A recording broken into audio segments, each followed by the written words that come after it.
Well, my name is Hjørdis Breivik. I was born in a family which was quite poor, and I think that it was very nice to find a man as Brother Branham that also have been poor. But you see, I have been through the second war, and God have listened to my prayer even then. Before I met Brother Branham, during the war, he also answered my prayer. I was so hungry one time, I came home from the work, and we didn't have anything on the table, nothing. No sugar, no bread, no milk. I didn't see the milk during the whole war. And I was coming from work, and I sat down on a chair, and I said, "Oh Lord, if you don't give me any food now, I'm going to die." And someone called on the door, and it was a little girl standing there with a big paper bag in her arms with things that what we call skorper around the bread, full of skorper. And she said, "I should ask from my mother if you wanted this." And I said, "You have just saved my life." God bless her. And I hugged that little girl. I said, "Thank you." I am from Norway. I came to USA in 1952, and as an exchange nurse. I went to Branham's meeting in Philadelphia Church in Chicago at first time that year, and I tried to find out what kind of a person Brother Branham was. And he started with his childhood, and I thought to myself, this man wants a lot of money in the usher. I was very skeptic to him. And after a while, it seems to me that he had my thought already, because he stopped in his meeting and he said to someone in the audience, "You that are sitting there, you have such and such sickness, and if you believe, you are healed now." And the power of the Lord was filling the whole audience, and I enjoyed it. And I said to myself, he must be a man of God after all. Then the power sort of went off, and I thought, he could have been agree with her to say something like that. He stopped again right after my thought went out, and he did the same thing again, pointed on someone and said the same thing, and the power of the Lord was so mighty, it filled the whole audience. And of course I said, well, could it be that he had been agree with two? Then he did it for the third time, stopped in his preaching and pointed at someone sitting nearby me. And he said to that woman, "You are living with your son and daughter-in-law. They have for a long time tried to get rid of you. They have even put sharp things in your food. But you haven't told that to anybody. But from now on, you shall see a new power in your home, because those two are in a meeting, not here, in another meeting, but they are giving their souls to the Lord.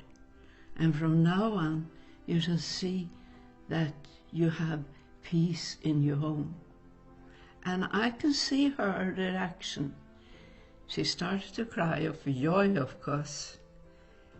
But then I said to myself, this man is a prophet for our time. I tried to reach Brother Branham as wherever he was, so I had at least 4 meetings later on. One of them was when he was stepping backwards from the pulpit, and a voice said, "This is not Branham that is speaking, that is I, the Lord. I am only using his voice cord." I went to more of his meetings, and I went to one of them when I was in the prayer line, and he was asking for whom has number 1. Nobody answered. And then he said, then I had to say 25, 26, and 27. And 2 in the back of me stood up. So I had to look at my prayer card, and I had number 1. I didn't want to be number 1 because I knew I had to stand up there for quite a while before he started to pray for the sick. But I went up there and I said to the Lord, please let me not get so nervous. All the people in the audience is looking at me. And I felt I was surrounded by peace. After a while, he had spoken for at least a quarter of an hour while I was standing there. Then he said, look at her, how peaceful she stands there. And he said, now you can come forth, because now is the pillar of fire here. And as I came forth, he started to speak about how and why I was at the prayer line. And I hadn't told him anything in the head of the time. And he started and saying, you have been operated for a tumor. But it wasn't a tumor, he said. It is your kidney that was laying there.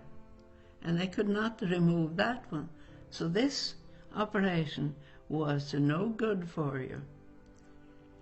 And he said, you are surprised, but I can see you are laying on the operating table, and he pointed over on my left shoulder. And he said, you are going to be well. He didn't say you are going to. And it took a while, but I got well. But then he told me, since I was the first one, I should walk down this way and you others do the same, he said, after being with me.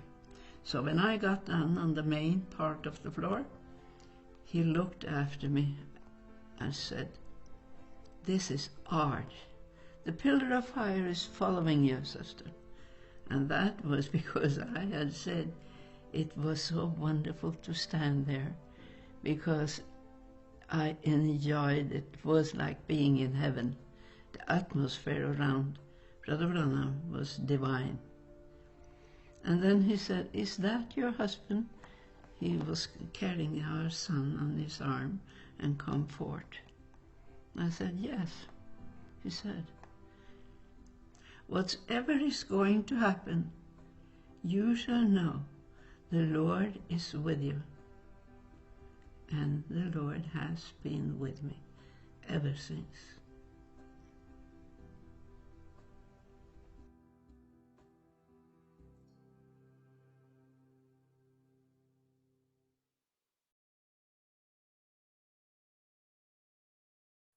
Shalom.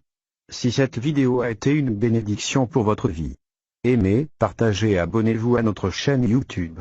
Dieu te garde, chers frères et sœurs.